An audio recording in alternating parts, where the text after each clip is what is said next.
శ్రీధర్ స్వామి గారు ప్రముఖ జ్యోతిష్కులు. నమస్కారం అండి.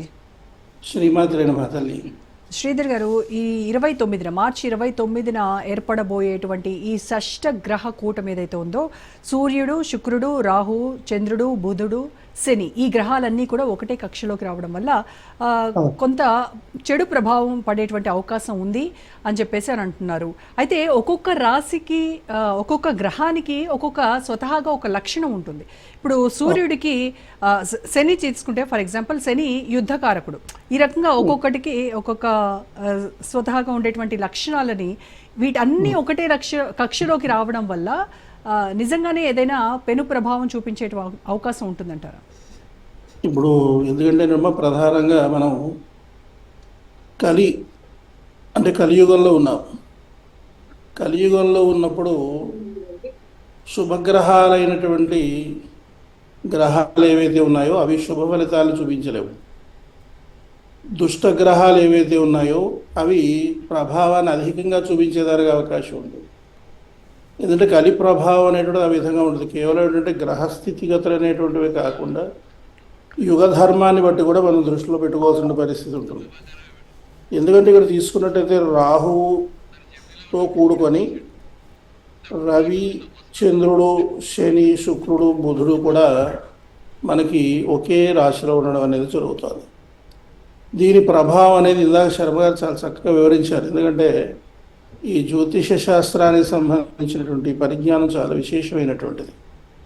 ఎందుకంటే మన ఋషీశ్వరులు ఈ అద్భుతమైన పరిజ్ఞానాన్ని శ్లోక రూపంలో మనకు శాస్త్రంగా మనకు అందించడం జరిగిందంత.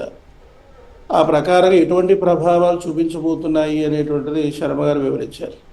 అయితే ఇక్కడ మనకేమవుతుందంటే కొంతమంది అట్లాంటి ప్రభావం ఏమీ ఉండదు అని, కొంతమంది దుష్ప్రభావాలు ఖచ్చితంగా ఉంటాయి అని కొంతమంది చెబుతున్నారు. అయితే ఇక్కడ ఈ కలి ధర్మాన్ని బట్టి కూడా మనం దృష్టిలో పెట్టుకున్నట్లయితే ఈ శుభ పరిణామాలు జరుగుతాయా, అశుభ పరిణామాలు జరుగుతాయంటే అశుభ పరిణామాలు జరుగుతాయని మనం చెప్పవచ్చు.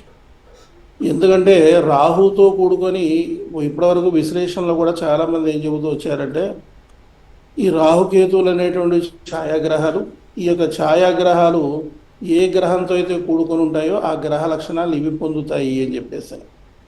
కానీ కలి ప్రభావం చేత ఏమిటంటే రాహుగ్రహంతో ఏ గ్రహాలు అయితే చేరుకొని ఉంటున్నాయో ఆ గ్రహాలు ఆ యొక్క చండాలత్వాన్ని పొందడం అనేటువంటిది జరుగుతుంది అని చెప్పేసి కలి విశ్లేషణలో మనం చెప్పవచ్చు.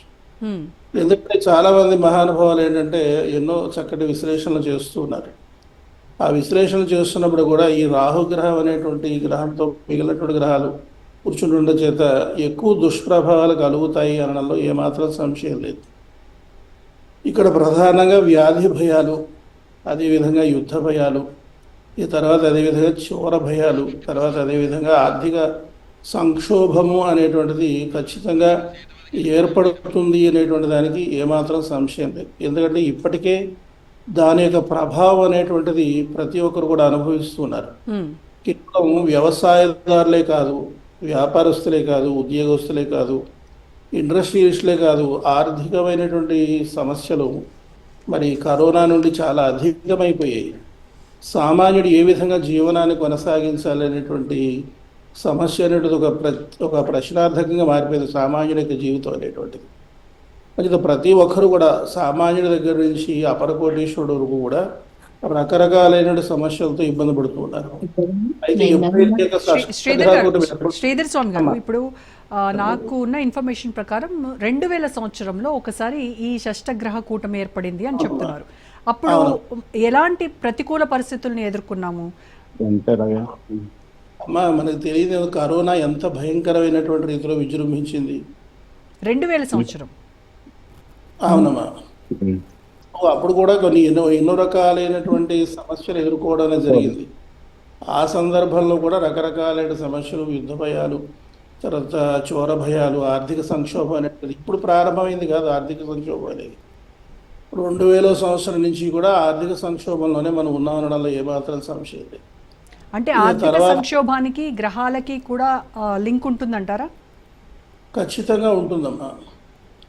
ఎందుకంటే ఈ యొక్క గోచార రీత్యా గ్రహాలు నుండి స్థానాలను బట్టి రకరకాలైన సమస్యలు ఏర్పడేదానికి ఖచ్చితంగా అవకాశం ఉంటుంది.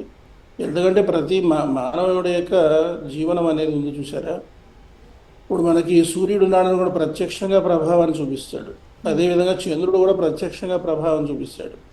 సూర్యచంద్రుడు ఏ విధంగా అయితే మనకి కనబడుతూ ప్రత్యక్ష ప్రభావాన్ని చూపిస్తున్నారో, మిగిలిన గ్రహాల యొక్క నక్షత్రాల యొక్క ప్రభావం కూడా ఖచ్చితంగా మానవుడిపై ఉంటుంది అనడంలో ఏమాత్రం సంశయం లేదు. ఎందుకంటే ఇప్పుడు చూడండి, సూర్యుడు ఉదయించిన దగ్గర నుండి అస్తమించేంత వరకు ఒక్కొక్కసారి ఒక్కో రకమైనటువంటి ప్రతాపాన్ని చూపిస్తూ ఉంటాడు. మ్మ్. అదేవిధంగా చంద్రుడు ఉన్నాడు అనుకోండి, పౌర్ణమి నుండి అమావాస్య వరకు, అమావాస్య నుండి పౌర్ణమి వరకు కూడా ఆయన యొక్క ప్రభావం చూపిస్తుంటాడు. అదేవిధంగా అంటే గ్రహాలు ప్రత్యక్షంగా కాకపోయినా పరోక్షంగా కూడా అనేకమైన ప్రభావాలు చూపించడం అనేది జరుగుతూనే ఉంటుంది.